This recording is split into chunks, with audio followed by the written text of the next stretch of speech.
आपको लगा, अकबर को लगा यार प्रताप ने अधीनता स्वीकार नहीं की, क्या पता उसका बेटा कर ले। बेटे का नाम क्या था? अमर। पर बेटा इस मामले में बाप से 2 कदम आगे था। अमर सिंह मुगलों से 17 युद्ध लड़ा था। कितने युद्ध लड़ा था? सारे जीते उस आदमी ने। 1605 में जहांगीर राजा बन जाता, अकबर की डेथ हो जाती है, राजा कौन बन गया? जहांगीर। तो अब जहांगीर के सामने तो एक ही लक्ष्य है कि अमर सिंह उससे क्या कर ले? संधि। भाई और तो पूरा भारत अकबर से कर चुका था, बचा हुआ कौन है? मेवाड़।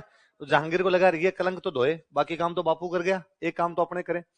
10 साल तक उसने लगातार अटैक किए, पूरे हिंदुस्तान की फौज लाल हुआ के यहां पर लगा दी, लेकिन ये लोग यहां पर संधि करने के लिए तैयार है। जहांगीर का सबसे योग्य जो बेटा था उसका नाम था खुर्रम। क्या नाम था? खुर्रम, जिसको हम आगे चल के बोलते हैं शाहजहां। क्या बोलते हैं? बादशाह बनने से पहले उसका नाम था खुर्रम, बादशाह बनने के बाद उसने अपना नाम क्या रखा था? जहांगीर और खुर्रम दोनों अजमेर तक साथ है। कहां तक साथ है? अजमेर। और अजमेर में यहाँ की मीटिंग की। भाई राजस्थान में मुगलों का जो अड्डा था वो अड्डा कौन सा था? अजमेर। इसलिए मान सिंह के साथ अकबरी भी कहां तक आया था? अजमेर। खुर्रम के साथ जहांगीर भी कहां तक आया? अजमेर। और उसने खुर्रम को यहां से कहा खुर्रम तू जा, और तू जाके देख क्या कंडीशन है। 1615 में खुर्रम जाता है। कब जाता है? खुर्रम ने जाके वहां मेवाड़ में जो भी उनके सेनापति थे उनकी मीटिंग बुलाई। भले ही वो बेचारा हारा हो, भले ही वो वहां पे जीता हो, कोई युद्ध में कोई जीते होंगे, कोई में हारे होंगे। बुलाया, बुला के पूछा समस्या क्या है। हम पूरे संसाधन झोंकने के बाद, सारे रिसोर्सेज लगाने के बाद भी मेवाड़ वालों को सरेंडर क्यों नहीं करवा पा रहे हैं? तुम लोग बताओ मुझे कि ऐसा कितनी बार हुआ है कि तुम लोग अमर सिंह को पकड़ने के बहुत नजदीक पहुंच गए हो? ऐसा कितनी बार हुआ है कि तुम बस पहुंचे तभी वो तुम्हारे आगे से निकल गया हो कहीं पर? उन्होंने कहा साहब कम ही बार हुआ है। क्यों कम बार क्यों हुआ? क्या तुम्हें उसकी लोकेशन नहीं पता होती पहाड़ों के अंदर कहां पे? सर पता होती है। फिर कि पर हम जब जाते हैं ना तो हमारे जाने से पहले उसको पता चल जाता है हम कौन से रास्ते से आ रहे हैं। फिर वो अपनी लोकेशन चेंज कर देता है और किसी रास्ते पे हम पे अटैक करता है। पहाड़ों में पूरी सेना जा नहीं सकती, छोटी छोटी टुकड़ियां जाती है, उन टुकड़ियों को मार मुड़ देते हैं। अगली टुकड़ी बेचारी डर में रहती है, अगली टुकड़ी जाती ही नहीं। फिर भीलों के गांव है, भीलों के गांव के अंदर पता नहीं कहां से कौन सा तीर आप पर आ जाएगा, इसका भी आपको पता नहीं। आप किसी गांव से होके जा रहे हैं, पानी मांग लो जाके मेवाड़ की जनता से, तो मुगलों को पानी नहीं पिलाए। आप किसी से कोई अनाज मांग लो तो अनाज नहीं दे। खुर्रम बड़ा समझदार था। खुर्रम ने कहा इसका मतलब समस्या राजा के साथ नहीं है, समस्या तो अपनी जनता के साथ। अपनी पार कौन नहीं पड़ने दे रहा? जनता। एक काम करो, अपने तो किसी गांव में जाओ, जितनी फसल खड़ी है उसके आग लगा दो, महिलाओं को और बच्चों को अलग करो, पुरुषों को बाहर निकाल के मार दो, महिलाओं बच्चों को दिल्ली ले जाके बेच दो। 3-4 गांव में मेवाड़ में यह किया गया। जनता त्राहिमाम त्राहिमाम कर गई। जनता सेना का मुकाबला कैसे करे? जनता तो सूचना दे सकती है, आटा पानी पहुंचा सकती है, लड़ थोड़ी सकती है। तो अब जनता भाग के अमर सिंह के बेटे के पास गई। अमर सिंह के बेटे का नाम था कर्ण सिंह। क्या नाम था? और कर्ण सिंह को जाके कहा भाई राजकुमार कर्ण सिंह, 1527 में खानवा का युद्ध हुआ था मुगलों के साथ मेवाड़ वालों का। तब से लेके अब तक 1615 आ गया, 90 साल हो गए। कितने साल हो गए? 90 साल में हमने ये नहीं पूछा कि मेवाड़ के राणा जी लड़ाई क्यों कर रहे हैं या लड़ाई कहां पे जा करनी है। राणा जी ने कहा लड़ाई करनी है, हमने कहा ठीक है जिंदाबाद, जैसे कहा गया वैसे वैसे हम लड़ाई करते रहे। अब पार नहीं पड़े, वो लुगाई टाबरों उठा के दिल्ली ले जाके बेच रहे हैं। अब आप हमारी रक्षा करो। वैसे भी जनता की रक्षा की जिम्मेदारी किसकी? राजा। कर्ण सिंह समझदार था, कर्ण सिंह इस बात को जानता था कि रक्षा करने का मतलब है पहाड़ों से निकल के मैदान में जाओ, गांव में जाकर रक्षा करो। और मुगल यही चाहते हैं कि हम पहाड़ों से निकल के बाहर आ जाएं। बाहर आएंगे तो अपनी सेना कम है, उनकी सेना।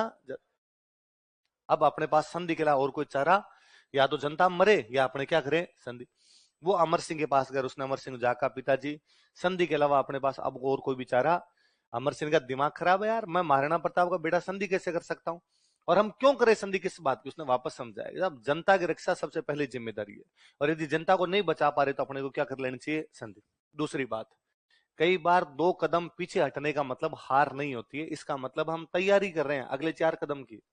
हम थोड़े दिन रेस्ट लेते हैं, 90 साल से लड़ रहे हैं, लगातार लड़ रहे हैं, थोड़े दिन रेस्ट लेंगे फिर लड़ लेंगे।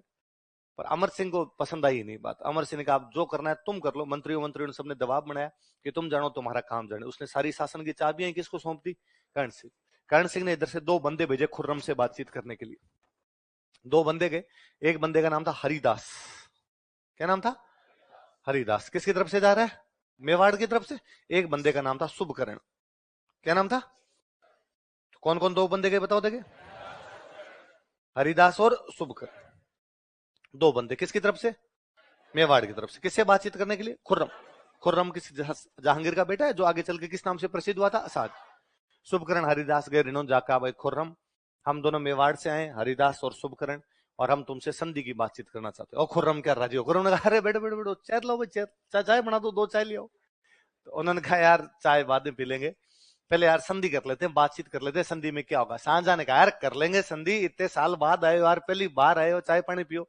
उनका नहीं, तू चाय पानी एक बार रहने दे, पहले तू बता संधि में क्या होगा। खुर्रम ने कहा यार संधि में क्या है, सिंपल सी संधि होती है, जो राजा हमसे संधि करेगा उसको हमारे दरबार में आना पड़ेगा। सिंपल है, हम जहां कहेंगे उसको लड़ने के लिए जाना पड़ेगा। तुम्हारी लड़ाई में हम काम आएंगे और हमारी लड़ाई में तुम काम आना। अब तुम संधि कर लोगे हमसे, तुमसे तो कोई लड़ेगा नहीं, पीछे हम खड़े हैं तो कौन लड़ेगा। पर हमें लड़ने के लिए अफगानिस्तान जाना है, बंगाल जाना है, तुम हमारे साथ चलना। इतना ही बात है संधि में, जो राजा हमसे संधि करता है वो हमारे दरबार में हाजिर होता है।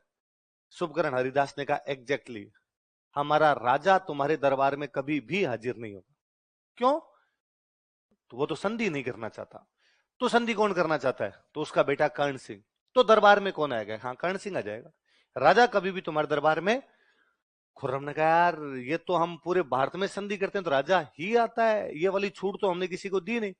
तो शुभकरण हरिदास ने कहा फिर वहां रहने दे, चाय कैंसिल करवा दे, हम चल रहे हैं, लड़ाई करते हैं बाद में। खुर्रम ने कहा बैठ जाओ यार, तुम लड़ाई की बात मत किया करो, तो प्लीज बैठ जाओ यार। तो मैं ये बात डैडी से पूछता हूँ, खुर्रम ने जहांगीर से बातचीत की कि मेवाड़ वाले संधि करने के लिए तैयार है, पर ये करें हमारा राजा कभी भी तुम्हारे दरबार में, उसकी जगह कौन आ जाएगा?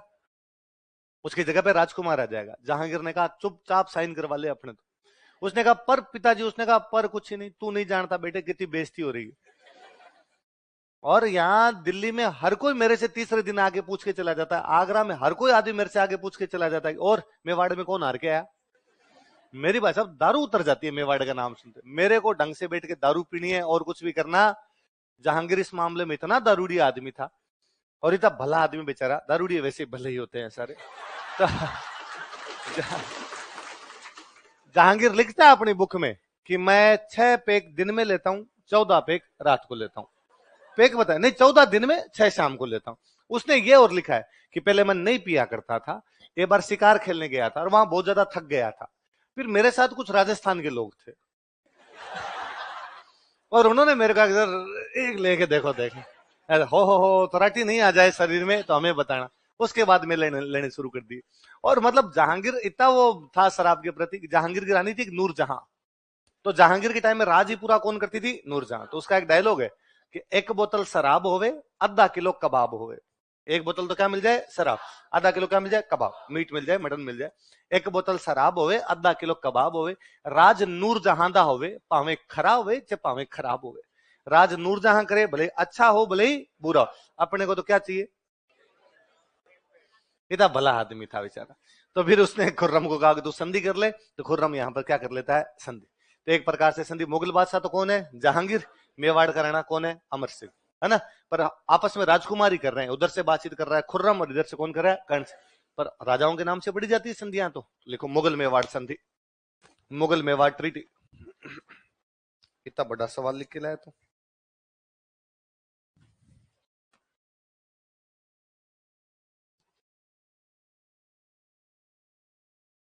साम्राज्यवादी नीति, और ये पूछ रहे हैं सर, अकबर का उद्देश्य साम्राज्यवाद था और प्रताप को अपने अधीन करना था, तो एक ही तो बात हुआ, किसी को अध्ययन करना। और वो कई बार ज्यादा निकट कारण होता है वो मान लिया जाता है, इसलिए तुम्हें कंफ्यूजन हुआ होगा।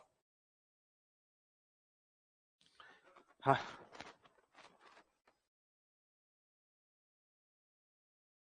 तुम कह रहे हो कीर्ति स्तंभ प्रशस्ति में, जहां भी देखा वहां पे कट कर देना।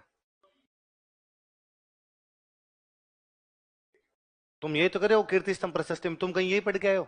जहां है उसको कट कर देना, गलत लिखा हुआ जहां भी कहीं लिखा हुआ। कृष्ण भगवान का लिखो, लिखो मुगल मेवाड़ संधि, मुगल मेवाड़ ट्रीटी।